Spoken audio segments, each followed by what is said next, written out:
दोस्तों नमस्कार। भारतीय कंपनी वेदांता को लेकर एक बड़ी खबर आई है। बताया जा रहा है कि हाल ही में साउथ कोरिया में हुए कोरिया ट्रेड शो में कंपनी ने हिस्सा लिया था और कई कोरियाई कंपनियों से बातचीत की, जिसके नतीजे के तहत डिस्प्ले और ग्लास मैन्युफैक्चरिंग करने वाली कई कंपनियों ने वेदांता समूह के साथ एक महत्वपूर्ण मेमोरेंडम ऑफ अंडरस्टैंडिंग पर सिग्नेचर किए हैं, जो भारत को ग्लोबल डिस्प्ले सप्लाई चेन में डायरेक्ट एंट्री दिलाएगा। इस खबर को सुनकर चीन जरूर हिल गया होगा, क्योंकि यह डिस्प्ले और ग्लास मैन्युफैक्चरिंग मार्केट का सबसे बड़ा खिलाड़ी है और भारत की एंट्री से उसे काफी नुकसान उठाना पड़ सकता है। वेदांता समूह का यह कोई पहला एग्रीमेंट नहीं है। इससे पहले भी उन्होंने कुछ जापानी कंपनियों के साथ ऐसा ही एक एमओयू किया। यह डील वेदांता ने दिसंबर 2022 में साइन की थी, जब कोरिया में एक बड़ा इवेंट हुआ था, जिसमें विश्व की लगभग 100 कंपनियों के 200 से ज्यादा प्रतिनिधियों ने इसमें हिस्सा लिया था। इसी इवेंट में वेदांता ने जापानी कंपनियों के साथ डिस्प्ले और सेमीकंडक्टर बिजनेस के लिए ये डील की। हालांकि हमेशा से ही कहा जाता है कि भले ही भारत, जापान, ताइवान और साउथ कोरियाई कंपनियों के साथ मिलकर भारत में डिस्प्ले और सेमीकंडक्टर चिप का निर्माण शुरू कर दे, लेकिन फिर भी इन सब के निर्माण में काम आने वाला रेयर अर्थ मिनरल्स के लिए हमें चीन पर ही निर्भर रहना पड़ेगा, जो भारत को पूरी तरह इस क्षेत्र में आत्मनिर्भर बनने से रोकता है। लेकिन कुछ ही समय पहले आंध्र प्रदेश में 15 अर्थ मिनरल्स के भंडार मिले हैं, जिन्होंने भारत के लिए चिंता को कुछ हद तक दूर कर दिया।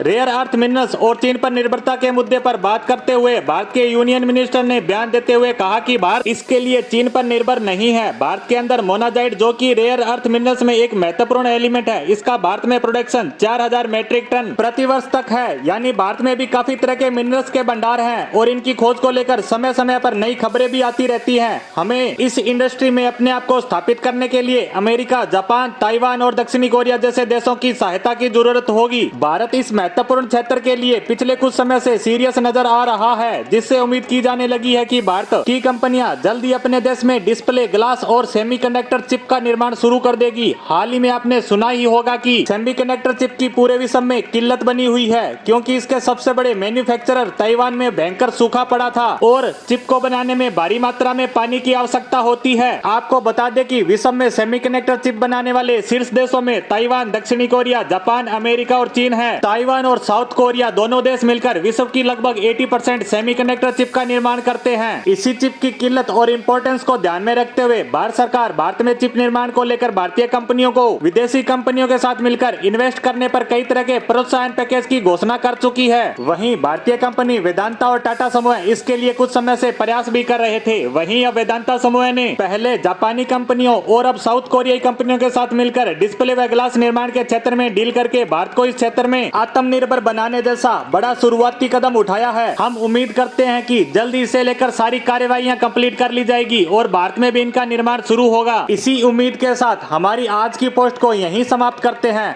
धन्यवाद।